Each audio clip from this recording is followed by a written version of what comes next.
បាទជំរាបសួរបងប្អូនយើងណាបាទនេះជាតម្រងសម្រាប់ត្រង់យកកំតិចកំទីស្បែកអីផ្សេងសក្តិរិលនៅក្នុងម៉ាស៊ីនពពួកម៉ាស៊ីនយ៉ាមហាយើងណាបាទបងប្អូនខ្លះគាត់มันបានឆ្កឹះទេបាទគាត់មិនបានឆ្កឹះទេណានេះដោយសារកន្លែងនេះគឺជាតម្រង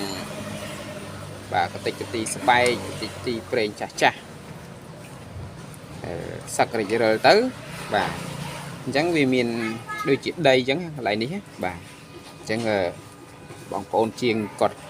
មិនបានឆ្កឹះស្គៀលទេម៉ូតូនេះបាទគាត់បានឆ្កឹះស្គៀលទេអញ្ចឹងឥឡូវនេះខ្ញុំឆ្កឹះឲ្យបាទខ្ញុំឆ្កឹះហើយអញ្ចឹងសូមផ្ញើផ្ដាំផ្ញើទៅជាងដែលដូរស្បែកដូរអីបាទអញ្ចឹងបងប្អូនយើងអាចឆ្កឹះនេះយើងដោះអាតម្រងហ្នឹងមកបាទឆ្កឹះវានេះមើលដីច្រើនមែនទែនអញ្ចឹងយើងដោះមកយើងឆ្កឹះវាបាទឆ្កឹះរហូតដល់អស់ណាយើងផ្លុំបាទយើងដាក់ខ្យល់ដាក់អីផ្លុំហងព្រោះវាអត់អស់ទេ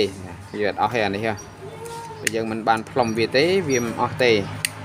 ផ្លុំហើយយើងលាងបាទយើងលាងសាំងលាងអីទាំងទៅបាទធ្វើម៉េចឲ្យស្អាតបាទនេះឃើញទេ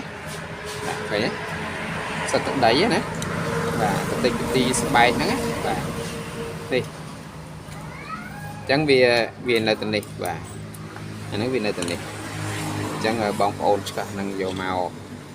ដោះនឹងយកមកឆ្កឹះស្គៀលផងបាទដើម្បីឲ្យបានយូរបាទម៉ូតូហ្នឹងតែកាលណាកតិចកទីនឹងវាកកនៅហ្នឹងពេញទៅផុតពីពេញហើយវាអត់ដឹងចូលទៅណាទេបាទកន្លែងចូលគឺមានតែចូលនៅក្នុងយ៉េនបាទចូលក្នុងយ៉េននេះតែនេះវាមានរុនចូលនៅក្នុងវលកាំងរបស់វាណាបាទចូលនៅក្នុងវលកាំងទៅវាធ្វើឲ្យវលកាំងហ្នឹងវាក